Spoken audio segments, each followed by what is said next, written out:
Ahoy, me hearties. Mate Markham here once again to tell you a tale and to bring you a song to go with it this time.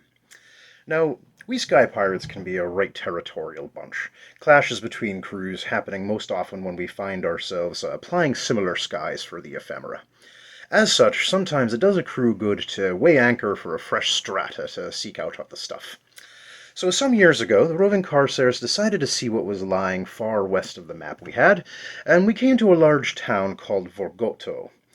Now, at first it seemed like it had everything that we needed. It had mages to purchase our stuff that we captured, our wares, supplies, and foodstuffs. Something seemed amiss, but we couldn't quite place it at first.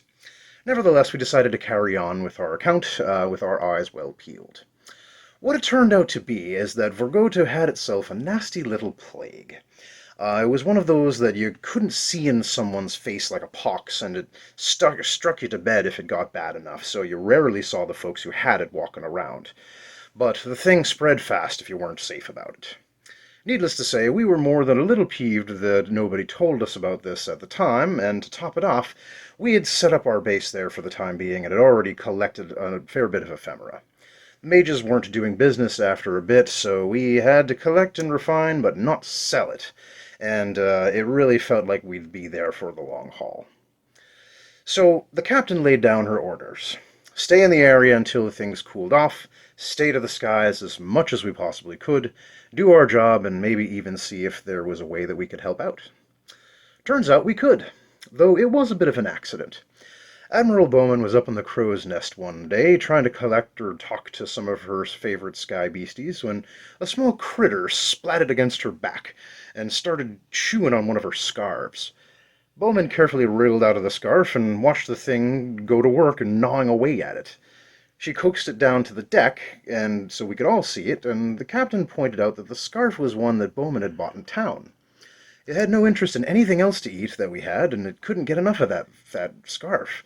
So we took a risk, and we landed the stanza, with the odd critter in tow. And we got to the town, the thing was going wild. It excited about how everything and everyone smelled, trying to chew on and lick all of it. And right strange, but you could see the cogs in the captain's brain spinning, and her giving that smile of hers when she knows she's right about something. Could these things see and smell and even eat the plague? Well, a couple days of some admittedly strange tests, and turns out the captain was right, as usual. It became apparent that one of these critters wasn't going to do the job, so a plan fell into place. Bosun Redblade found a way to make our engine to make that strange chewing sound that the critter made, and as we flew around, we ended up with a complete pile of these things, chewing and licking and rolling around in a scad of knickknacks that we purchased from Borgoto on our deck. When we felt like we had enough, we went back to town and just let them loose. Now, I'm not going to pretend that the next few days won't haunt me forever, but we'll also be proud of our victory.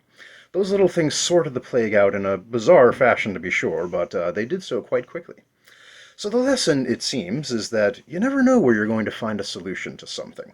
It might not end up being pretty, but the win is the thing. So, here's a tune that the bosun wrote while we were in the drudgery I told you about. It's called Safer Sky, and I hope you enjoy.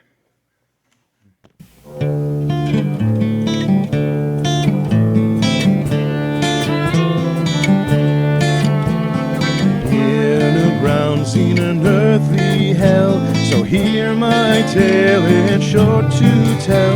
There's not much to know, for to keep yourself well.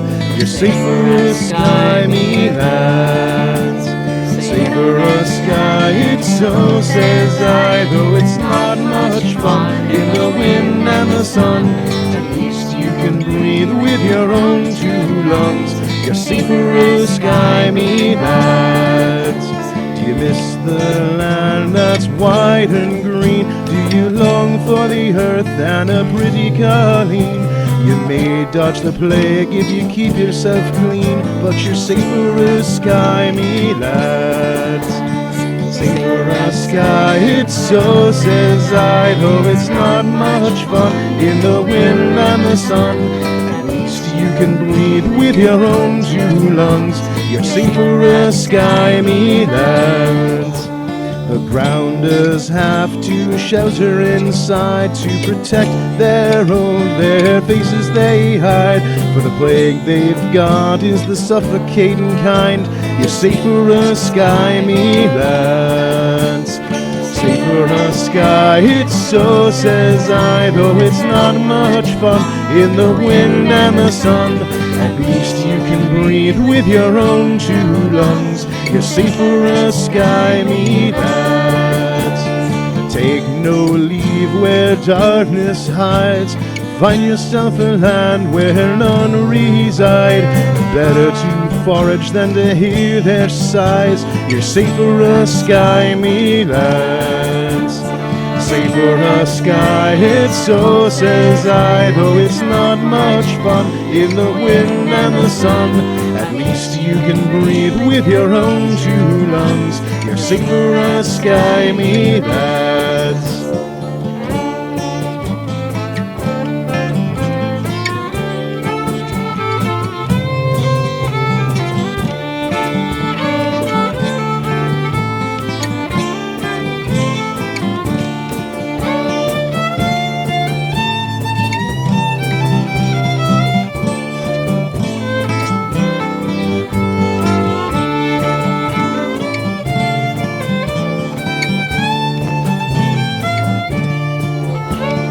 Winds on high can steal your shout.